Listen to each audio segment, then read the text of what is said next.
Namaku Harry. Aku akan menceritakan tentang pengalamanku pada liburan Lebaran kemarin. Liburan tahun ini agak berbeda dari tahun sebelumnya. Kakakku, Lia, tahun lalu menikah. Dan tahun ini jadi lebaran pertamanya bersama keluarga suami kakakku. Karena tidak mau mati gaya, dia mengajakku untuk ikut berlebaran di sana. Jelas aku menolak. Tidak ada yang kenal dan malah takutnya jadi membosankan. Namun alasanku itu ternyata salah.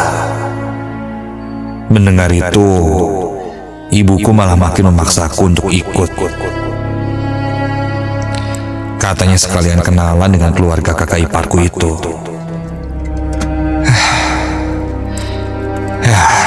Mau bagaimana lagi? Hari lebaran kedua, aku pun berangkat bersama kakakku Lia dan kakak iparku, sebut saja Bang Boni. Kami berangkat dengan mobil menuju sebuah villa keluarga Bang Boni yang berada di daerah Bandung Utara. Jujur, aku baru pertama kali ke daerah pegunungan. Apalagi Bandung Utara. Yang kupikir jauh, ternyata sebenarnya tidak. Dari Bandung ke sana tidak begitu jauh. Hanya saja jalanan memang macet. Jadi perjalanan pun terasa sangat lama.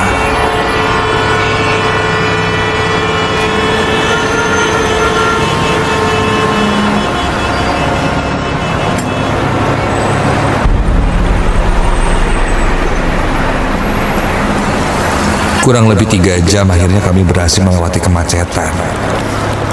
Dan kata Bang Boni, katanya sudah semakin dekat dengan villa. Kiri dan kanan jalan sudah memasuki pepohonan dan hutan. Bang Boni, ini masih jauh bang. Makin lama makin sepi nih. Masuk hutan kayak gini lagi. Bang Boni yang sedang menyetir hanya tersenyum kecil sambil bilang, sebentar lagi sampai. Aku menggerutu dalam hati. Perasaan dari tadi dibilang sebentar lagi, tapi gak nyampe-nyampe. Kakak menengok ke arahku, memasang tatapan sini seakan berkata, jangan banyak protes.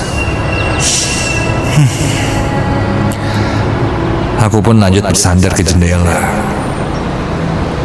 Dan tanpa sadar, aku pun terlelap.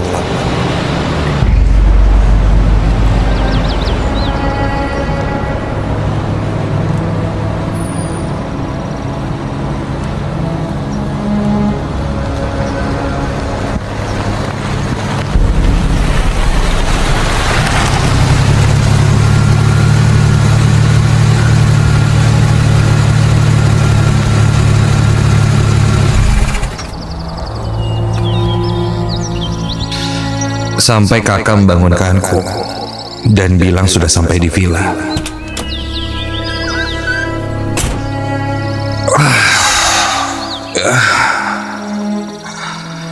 Aku membuka pintu mobil dan wow, bang, ini villanya. Gila, bagus banget.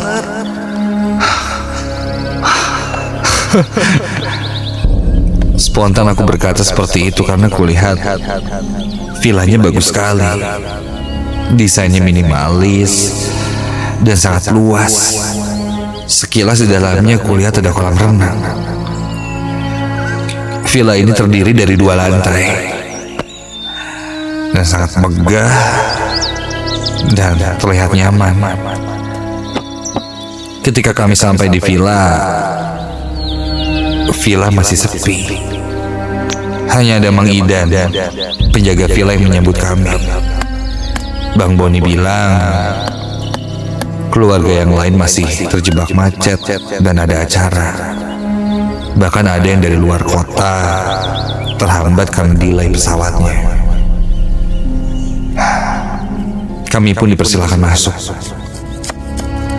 Nyaman sekali.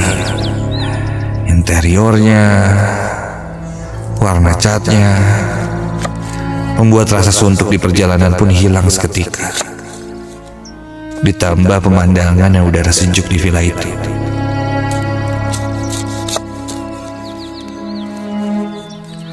Aku diajak naik ke lantai 2, menaiki tangga kayu yang jika diinjak terdengar suara decit kayu yang lumayan berisik. Sambil naik, Bang Boni bercerita bahwa villa ini memang jarang dipakai. Hanya setahun sekali, itu pun pas lebaran. Sisanya kosong. Sayang banget bang, villa sebagus ini jarang dipakai. Bisa kali ya. Ntar aku sama teman-temanku main kesini. Ya kan bang? Kakak menepukku sambil menatapku sinis lagi. Apaan sih kak? Biarin kali.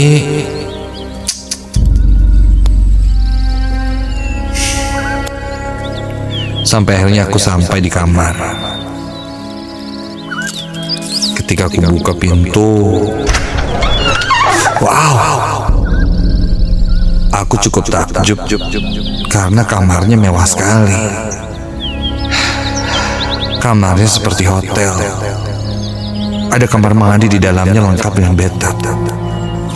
Lalu balkon dengan pemandangan hutan yang asri dan kolam renang yang menyegarkan mata.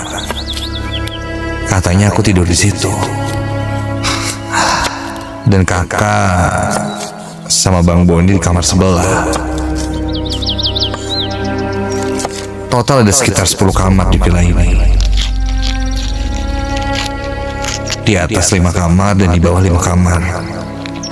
Itu belum termasuk dapur, ruang makan, ruang tengah, gazebo, dan halaman yang luas. Aku langsung meloncat ke atas tempat tidur dan merebahkan diriku. Enak banget nih kamar. Asli.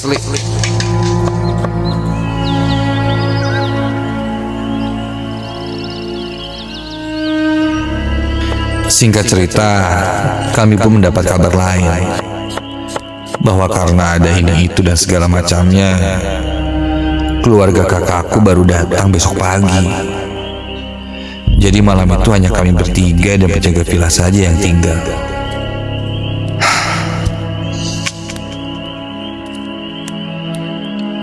Semakin malam, udara semakin dingin. Dan di sekitar villa ini menjadi gelap. Entahlah, yang tadinya terasa menyenangkan, ketika malam, semuanya seakan berubah drastis. Menakutkan.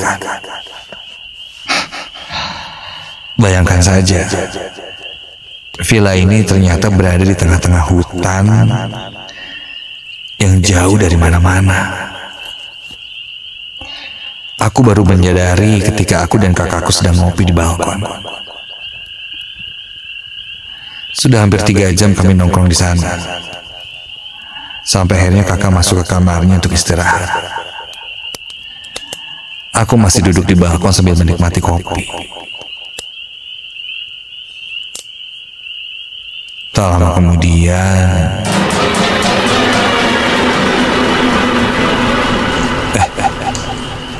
aku mendengar ada suara seseorang dari atas balkon. Aku lihat ke bawah. ada seorang perempuan dan anak yang masih kecil. Iya, sepertinya itu ibu dan anaknya. Dia berjalan di sisi kolam sambil melihat ke arahku. Ibu itu melambai padaku dan tersenyum dari bawah. Sepertinya salah satu dari saudara kakak iparku itu sudah datang. Aku bergegas turun ke bawah dan menyambutnya.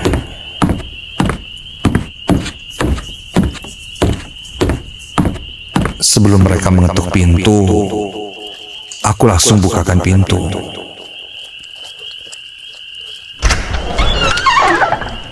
Dan hai, halo. Mereka sudah berada di depan pintu. Mereka tersenyum padaku, lalu masuk. Tanpa basa-basi, mereka pun naik ke lantai atas.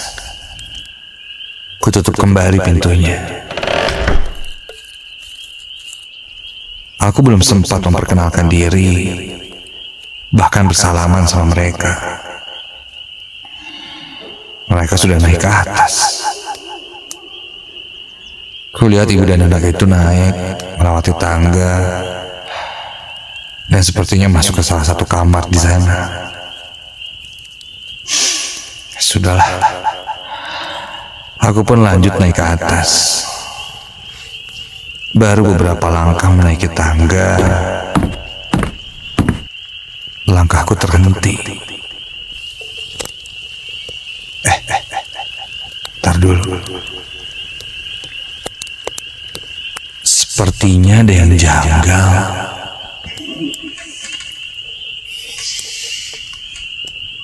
Ketika perempuan, ya, ibu dan anak itu melewati tangga kayu ini, kok tangganya nggak bunyi ya, nggak berisik.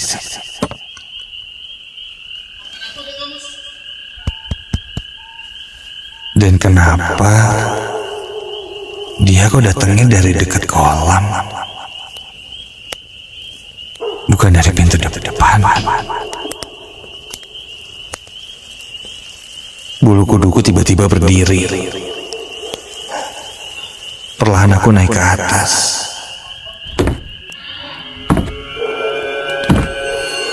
Di atas selain kamarku dan kamar kakakku, ada satu kamar tepat di depanku yang memang pintunya terbuka setengah. Dari dalamnya ku dengar seperti suara anak dan ibu itu yang masih sedang tertawa-tawa, seperti sedang bercanda. Aku berniat membangunkan kakak, tapi takut malah mengganggu istirahatnya lagi. Ku beranikan diri saja mendekati kamar itu untuk bertanya, siapa mereka? Namun belum sempat sampai ke kamar itu,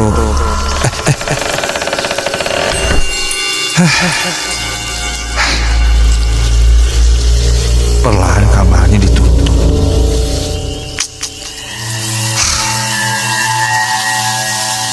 Aku pun mengurungkan niatku dan kembali ke kamar saja. Pikiranku mulai menerawang kemana-mana. Tapi mungkin hanya sugestiku saja.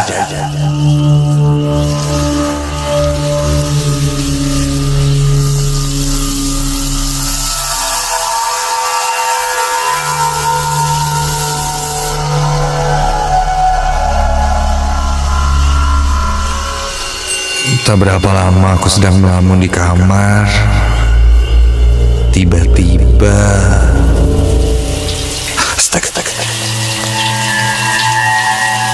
ku dengar dari arah kamar mandi di dalam kamarku itu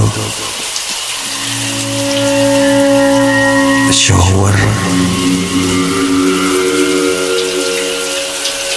Ya, keran shower airnya menyala sendiri. Kok nyala sih? Kali ini aku lumayan ketakutan. Namun rasa penasaranku juga lebih besar saat itu.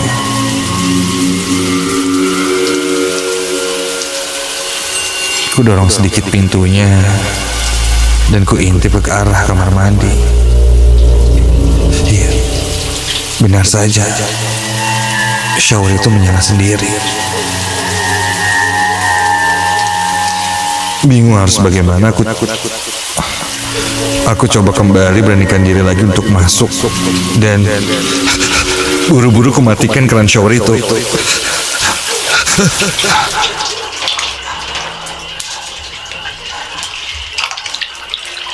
Benar saja shower itu tidak rusak.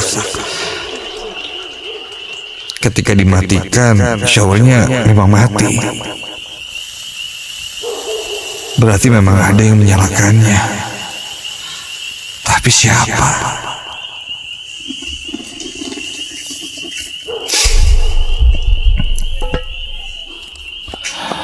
Belum selesai pertanyaanku itu terjawab.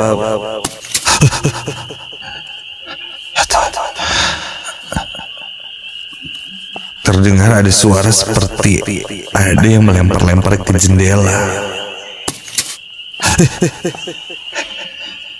Ku dengar beberapa kali. Saat ku tengok ke arah jendela, suaranya menghilang. Namun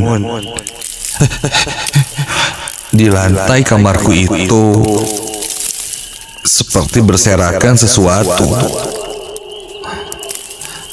Dan ketika kulihat dan ku coba pegang, ini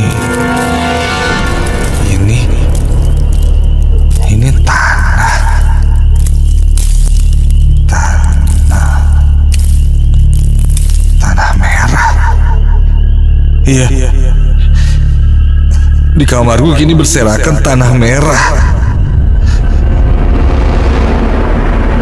Seperti ada yang melempar gumpalan tanah merah dan mengenai kaca hingga akhirnya berantakan kemana-mana. Tanah merah yang memang sering ada di kuburan. Kontan aku keluar ke balkon kamar dan melihat ke arah bawah. Takutnya ada yang jahil pada kamarku itu. Ketika kulihat,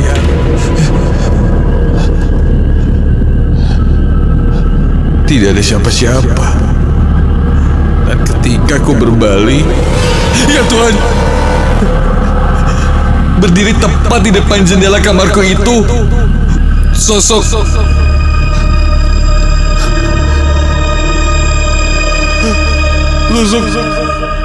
pocong.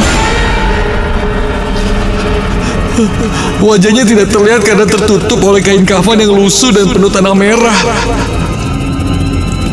Sosok pocong itu menggerakkan badannya sedikit membungkuk lalu tegak kembali. Awalnya pelan namun lama-kelamaan jadi semakin cepat. Kontan aku langsung berlari keluar kamar dan mengetuk kamar terdekatku, yaitu kamar ibu dan anak saudara kakakku itu. Tolong! Tolong! Dan begitu pintu kamar itu terbuka, aku langsung masuk ke kamar itu. Suku tutup kembali pintunya. Dan kamarnya begitu gelap hingga tidak terlihat apa-apa.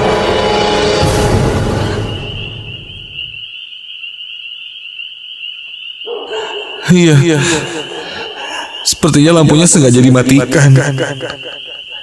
Bahkan aku tidak bisa melihat tanganku sendiri, saking gelapnya.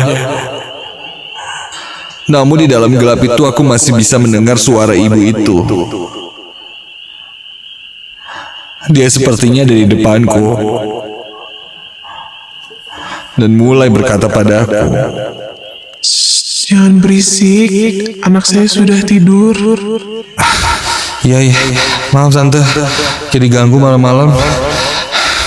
Saya tadi di kamar lihat pocong tante. Saya takut. Pocong. Itu mah udah biasa kalau di sini. Di sini mah banyak. Banyak hantu maksudnya. Aduh, makin serem nih. Tante, ini lampunya boleh dinyalain gak sih? Saya takut tante. Jangan dinyalakan, nanti anak saya bangun. Aduh, saya takut tante. Nyalain aja ya, bentar ya. Aku pun memaksa menyalakan lampunya. Yang ku tahu pasti saklarnya ada di dekat pintu. Aku lalu menyalakan lampunya, dan ketika lampu menyala, astaga. Loh. Kamar ini hanyalah kamar kosong. Bahkan tempat tidur pun tidak ada. Terus yang tadi bicara padaku itu siapa? Yang membukakan pintu hingga aku bisa masuk itu siapa? Kontan aku langsung keluar dari pintu itu, tapi loh, pintunya terkunci. Loh, apa nih? Sepertinya terkunci dari luar. Aku lalu menggedor pintunya. Tolong, bukain, buka, Kak, Bang Boni, Bang, tolong bukain Bang. Dan tak lama kemudian pintu pun terbuka. Terlihat penjaga villa, Bang Idan dan kakakku juga Bang Boni sudah berada di depan pintu. Mereka keheranan melihatku bisa terkunci di dalam ruangan itu.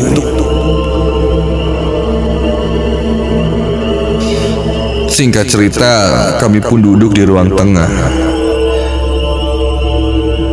Aku dibuatkan secangkir teh hangat.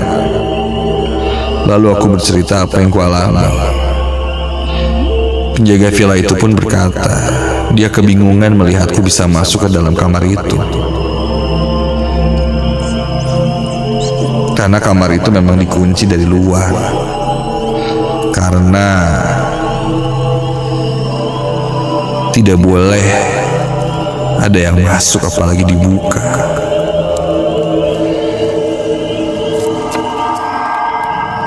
Mang Ida lalu bercerita, katanya dulu sebelum menjadi villa, di sekitar lahan itu banyak kuburan orang-orang yang tidak dikenal.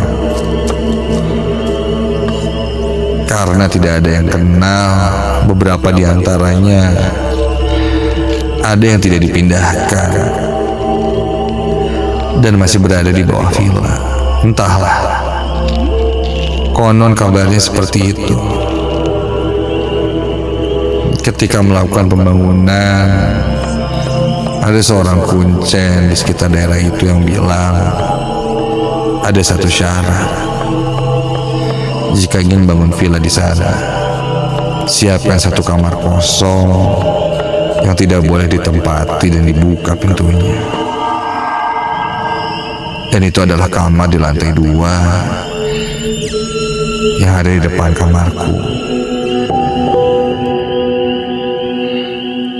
Dan entah kenapa aku bisa jadi terjebak masuk di dalam sana. Kalau kata penjaga villa itu, aku diganggu karena aku sudah berpikir yang aneh-aneh di sana tentang tempat itu. Sugestiku itu akhirnya seakan menarik mereka untuk hadir dan mendatangiku. Malam itu pun berlalu. Esok paginya suasana sudah ramai.